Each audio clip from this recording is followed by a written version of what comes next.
Hello दोस्तों, मेरा नाम है मनीष बंजारा। आज हम बात करेंगे पशुओं की देसी नस्लें ऊँट के बारे में हम बात करेंगे और इसी के साथ हम घोड़े के भी बारे में बात करेंगे।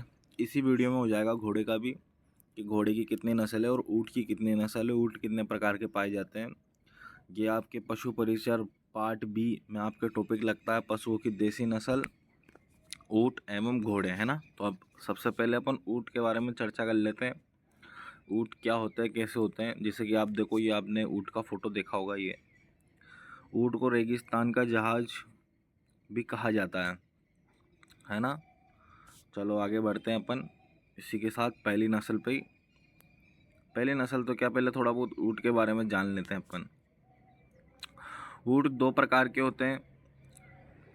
एक कुबड़ वाले ऊँट को अरेबियन ऊँट कहते हैं। इसका वैज्ञानिक नाम है कैमेलस ड्रेमो ड्रेमोडेरियंस कैमेलस ड्रेमोडेरियंस। ये ऊँट का वैज्ञानिक नाम होता है। ये एक कुबड़ वाला ऊँट होता है जिसे अरेबियन ऊँट कहते हैं। ये भारत व राजस्थान में पाए जाने वाला ऊँट है। ये एक कुबड़ वाले ऊँट होते हैं एवं ये भारत के शुष्क क्षेत्रों में अफ्रीका महाद्वीप पर पाए जाते हैं, है ना। अब दूसरे पे अपन चर्चा कर लेते हैं। दूसरा ऊँट कौन सा होता है। दूसरा ऊँट होता है दो कुबड़ वाले ऊँट, जिसे एशियन ऊँट बोलते हैं। दो कुबड़ वाले को, जो एक कुबड़ वाला था उसको अरेबियन बोलते हैं और दो कुबड़ वाले को एशियन ऊँट बोलते हैं ना। जैसे कि आप देख रहे हो, इस ऊँट के दो कुबड़ है। ये देखो, इसको बोलते हैं कुबड़, ऊपर वाले हिस्से को। ये देखो दो, है ना। और जो अरेबियन ऊँट होते हैं उसके सिंगल होता है। इसका वैज्ञानिक नाम होता है कैमेलस बेटिरियंस। आप इतना सा पता लगा सकते हो कि जो ये दो कुबड़ वाले ऊँट होते हैं ना, ये होते हैं ठंडे रेगिस्तानों में, जैसे ठंडे इलाकों में, है ना। और जो एक कुबड़ वाला ऊँट होता है वो रहता है रेगिस्तानी इलाकों में, जैसे कि उसका वैज्ञानिक नाम है कैमेलस ड्राइमोरियंस, ऐसा नाम है। तो ड्राई से ड्राइस्तान, है ना, ड्राई से रेगिस्तान। रेगिस्तान में एक कुबड़ वाले ऊँट पाए जाते हैं और ठंडे रेगिस्तान में दो कुबड़ वाले हैं। ये ठंडी जलवायु वाले क्षेत्रों में लद्दाख कश्मीर में मिलते हैं, है ना। ये आपको ध्यान रखना है। आगे बढ़ते हैं अपन ऊँट की पहली नस्ल पे। ऊँट की पहली नस्ल आती है बीकानेरी नस्ल, है ना। ये ऊँट की पहली नस्ल है। इसकी उत्पत्ति बीकानेर जिले से हुई है।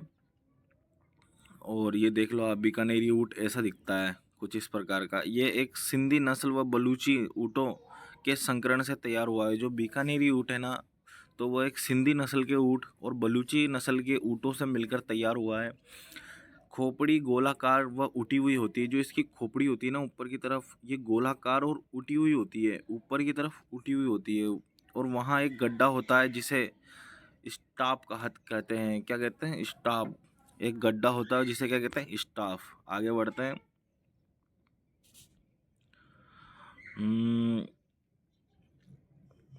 स्टाफ के कारण नाक की हड्डी ऊपर की उठी दिखाई देती है। यह नस्ल सुंदर लगती है, इसी कारण यह नस्ल सुंदर लगती है। यह ऊँटों में सबसे सुंदर नस्ल है। भारवाही दृष्टि से सबसे बढ़िया नस्ल है। बोझा ढोने व कृषि कार्यों में काम लिया जाता है इस नस्ल को। कौन सी नस्ल को? बीकानेरी नस्ल को। बीकानेरी नस्ल के बारे में क्या अपन ने पढ़ा है कि ये नस्ल सबसे सुंदर होती है और इसके नाक पर एक गड्ढा होता है, खोपड़ी इसकी उठी होती है, जो उस गड्ढे को स्टाप कहा जाता है। और ये सिंधी और बलूची ऊँटों के संकरण से तैयार हुआ है। कौन सा ऊँट? बीकानेरी ऊँट, है ना। बीकानेरी ऊँट बहुत सुंदर होता है और भोजा और कृषि के लिए काम लिया जाता है। अब अगले अपन आ जाते हैं जैसलमेरी ऊँट के बारे में। जैसलमेरी ऊँट क्या होता है? ये देखो, जैसलमेरी ऊँट का फोटो आपको सामने स्क्रीन पे दिख ही रहा होगा। जैसलमेरी ऊँट उत्पत्ति इसकी जैसलमेर जिले, राजस्थान के जैसलमेर जिले से हुई है। पैरों में तलवे छोटे व हल्के होते हैं। जो इनके पैर होते हैं ना, ये छोटे थोड़े हल्के होते हैं, इसलिए ये तेज़ चलने में सहायक है और सवारी के लिए बहुत बढ़िया है। मतलब ये सवारी के लिए बहुत बढ़िया है। मनोरंजन, टूरिज़्म के लिए इनका इस्तेमाल किया जाता है। विदेश के लोग आते हैं जो इन पे घुमाने के लिए। और ये तेज़ चलने में सहायक होते हैं। रेगिस्तान में लंबी दूरी तय करने के लिए होते हैं। पैर के तलवे इसके छोटे व हल्के होते हैं और उत्पत्ति इसकी जैसलमेर से हुई है ना। अपन ने इससे पहला पढ़ा था बीकानेरी और ये जैसलमेरी है ना। आगे बढ़ते हैं। गोमट ऊँट। जो गोमट है वो सर्वाधिक फलोदी में पाए जाते हैं और ये सवारी हेतु के लिए प्रसिद्ध है। ये गोमट ऊँट का फोटो देख सकते हो ऊपर की तरफ, है ना। फिर उसके बाद हम आ जाते हैं नाचना। नाचना ऊँट की तरफ, है ना, आपने सुना भी होगा नाचना ऊँट। ये सर्वाधिक जैसलमेर में पाए जाते हैं ना। जैसलमेरी नस्ल अलग है और नाचना नस्ल अलग है, ये भी जैसलमेर में पाई जाती है सर्वाधिक। ये देखो, ये आर्मी का जवान नाचना ऊँट पे सवार है। ये तेज दौड़ने के लिए प्रसिद्ध है और बीएसएफ जवान इसी ऊँट को रखते हैं। ये इम्पोर्टेंट क्वेश्चन है, ये क्वेश्चन आ सकता है पशु परिसर में कि बीएसएफ जवान किस ऊँट को अपने साथ रखते हैं, तो वो है नाचना ऊँट जैसलमेर में, है ना। आगे बढ़ते हैं, अब हम आ जाते हैं मेवाड़ी ऊँट पर। मेवाड़ी ऊँट मेवाड़ क्षेत्र में पाए जाते हैं। पंजाब से मेवाड़ लाए गए हैं, ये पंजाब से मेवाड़ लाए गए हैं। हल्के भूरे व सफ़ेद रंग के होते हैं। मुंह के नीचे होठ गिरा व लटका हुआ होता है। मतलब जो इस नस्ल का जो मुंह है ना, ये देखो आप स्क्रीन में देख सकते हो, मैं जूम करके दिखाता हूँ आपको कि ये देखो आप, इसका जो होठ है ना, ये लटका हुआ होता है। कैसा होता है? लटका हुआ होता है। आगे हम बढ़ते हैं,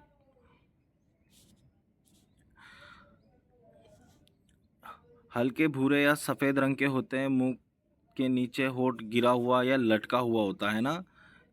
और ये ऊँट दूध उत्पादन के लिए भी प्रसिद्ध है। मादा ऊँटनी प्रतिदिन 4 से 6 लीटर दूध देती है ना। जो नाचना ऊँट है ना, ये दूध के लिए भी बहुत प्रसिद्ध है। और मादा ऊँटनी तो प्रतिदिन 4 से 6 लीटर दूध देती है ना। अब अपन इसके महत्वपूर्ण तथ्यों के बारे में बात कर लेते हैं कि जो ये ऊँट की नस्लें होगी, ऊँट की नस्ल 3 से 4 नस्लें हैं। जैसे कि एक तो अपन ने बीकानेरी पढ़ा, जैसलमेरी पढ़ा, गोमट पढ़ा और एक नाचना पढ़ा, है ना। सबकी अलग अलग खास बात है। और हम आगे आ जाते हैं, एक मेवाड़ी ऊँट के बारे में पढ़ा है ना। 5 प्रकार के टोटल ऊँट है, नस्लें अपने जो आने वाली है पेपर में। आगे बढ़ते हैं महत्वपूर्ण तथ्य के बारे में। महत्वपूर्ण तथ्य में है कि इसका उपनाम, ऊँट का जो उपनाम है रेगिस्तान का जहाज, मैंने वीडियो की शुरुआत में भी आपसे बोला था। सीफ ऑफ डेजर्ट इसको बोला जाता है। टोरडी इसको बोला जाता है। तोड़ियो भी इसको बोला जाता है। इसके जो कुल को बोलते हैं कैमिलीडी इसको बोलते हैं, है ना। 30 जून 2014 को राज्य पशु का दर्जा दिया गया, जिसकी घोषणा 19 सितंबर 2014 को बीकानेर में की गई, है ना। सर्वाधिक ऊँट जैसलमेर जिले में पाए जाते हैं एवं जो न्यूनतम ऊँट है वो प्रतापगढ़ में पाए जाते हैं। ऊँटनी के दूध से भरपूर मात्रा में विटामिन सी पाया जाता है ना। एवं ऊँटनी के दूध में मधुमेह ठीक हो जाता है। ऊँटनी के दूध पीने से डायबिटीज़ की बीमारी सही हो जाती है। ऊँटनी के दूध को सफ़ेद सोना कहा जाता है, वाइट गोल्ड कहा जाता है। एक बात को ध्यान रखना आपको, है ना। ये महत्वपूर्ण क्वेश्चन है, यही पेपर में ज़्यादा पूछे जाते हैं। और ऊँट को प्रतिदिन 18 से 36 लीटर पानी की आवश्यकता पड़ती है। बहुत इंपॉर्टेंट क्वेश्चन है, ऊँट को कितने लीटर पानी की आवश्यकता पड़ती है? 18 से 36 लीटर। 18 में टन भी नहीं, 36 मतलब 18 का दुगना, 18 से 36 लीटर पानी की आवश्यकता पड़ती है ऊँट को। और 2 दिन तक ऊँट को पानी नहीं मिलने पर एक बार में वो 135 लीटर पानी पी जाता है ना। अगर एक दिन उसको 2 दिन तक उसको पानी नहीं पिलाओगे ना ऊँट को, तो 135 लीटर तक पानी पी सकता है वो, है ना। इतनी क्षमता होती है पानी पीने की उसके अंदर। और आगे बढ़ते हैं अपन। मरुस्थल की भयानक गर्मी में ऊँट अपने शरीर के वजन के लगभग 30% तक की पानी हानि बर्दाश्त कर सकता है। मतलब मरुस्थल की जो भयानक गर्मी होती है, 50 डिग्री, 51, 60, कभी कभी 55-57 तक भी पहुंच जाता है। वहाँ की भयानक गर्मी में ऊँट अपने शरीर के वजन के लगभग 30% तक पानी को बर्दाश्त कर सकता है ना। भारत में सर्वाधिक ऊँट राजस्थान में पाए जाते हैं, 85% सर्वाधिक ऊँट पाए जाते हैं राजस्थान में। भारत में ना, राजस्थान में पाए जाते हैं। ऊँटनी प्रथम बार गर्भधारण करने के लिए सक्षम 3 से 4 वर्ष में होती है। मतलब ऊँट को गर्भधारण के लिए सक्षम होने के लिए कम से कम 3 से 4 वर्ष लगता है। नर ऊँट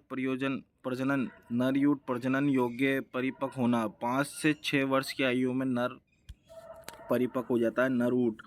और सर्दियों में नर ऊँट को मर्द में आना, मतलब गर्म होना, रट या मस्त कहलाता है ना। मतलब जैसे सर्दियों में ऊँट की जो गर्मी होती है उसको रट या मस्त कहलाता है ना। ये आपको ध्यान रखना है इस बात का। आगे बढ़ते हैं हम। ऊँटनी के बच्चा जानने की क्रिया को फ्लोलिंग कहलाती है। क्या कहलाती है? फ्लोलिंग, है ना। आगे बढ़ते हैं। अरमूल डेयरी बीकानेर जो एकमात्र ऊँटनी के दूध की डेयरी है ना, ये आपको बात ध्यान रखना, इम्पोर्टेंट क्वेश्चन है ये भी। अरमूल डेयरी बीकानेर जो भारत की एकमात्र ऊँटनी के दूध की डेयरी है। केंद्र ऊँट अनुसंधान संस्थान है जोहड़बीट बीकानेर। ऊँट के मुंह में झाग निकलने को बोलते हैं फिणानाक्थे कहा जाता है। क्या कहा जाता है? फिणानाक्थे। आगे बढ़ते हैं। ये देख रहे हो आप, ऊँट कुछ इस प्रकार का होता है। आगे बढ़ते हैं। ऊँटों के रोग के बारे में हम चर्चा कर लेते हैं। ऊँट में कौन कौन से रोग होते हैं, है ना, ये भी बहुत इंपॉर्टेंट है। तो आगे बढ़ते हैं अपन। विषाणु जनित और एक जीवाणु जनित, है ना।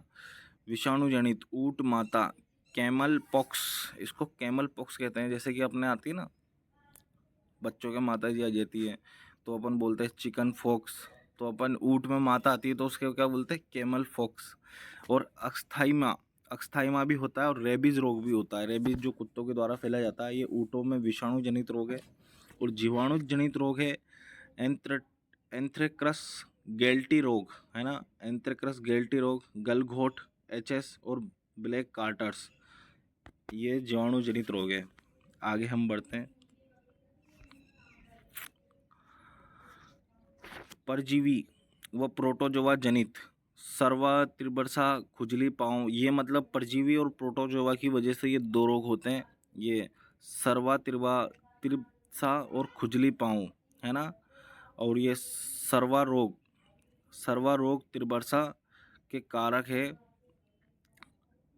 ट्रिम्पेनोसोमा व इस इवान साई नामक रक्त परजीवी प्रोटोजोआ वाहक होता है जो गोभक्षी नामक मक्खी होती है ना। जो ये रोग है ना, ये सर्रा रोग के जो कारक है ट्रिपिनोसोमा इवानसाई नामक जो रक्त परजीवी है, ये गोभक्षी नामक मक्खी होती है। जो ऊँट के सबसे भयंकर बीमारी होती है वो वर्षा के समय में होती है ना।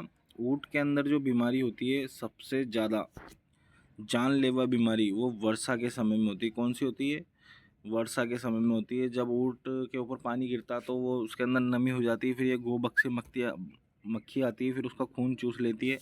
इस कारण ऊँट की जान भी चली जाती है ना। आगे बढ़ते हैं अपन। घोड़े की प्रमुख नस्ल पाए जाते हैं। मैंने वीडियो की शुरुआत में ही बोला था कि हम घोड़े की नस्ल के बारे में पढ़ेंगे। वीडियो थोड़ा लंबा हो जाएगा, कोई दिक्कत नहीं है। मलानी घोड़ा, है ना।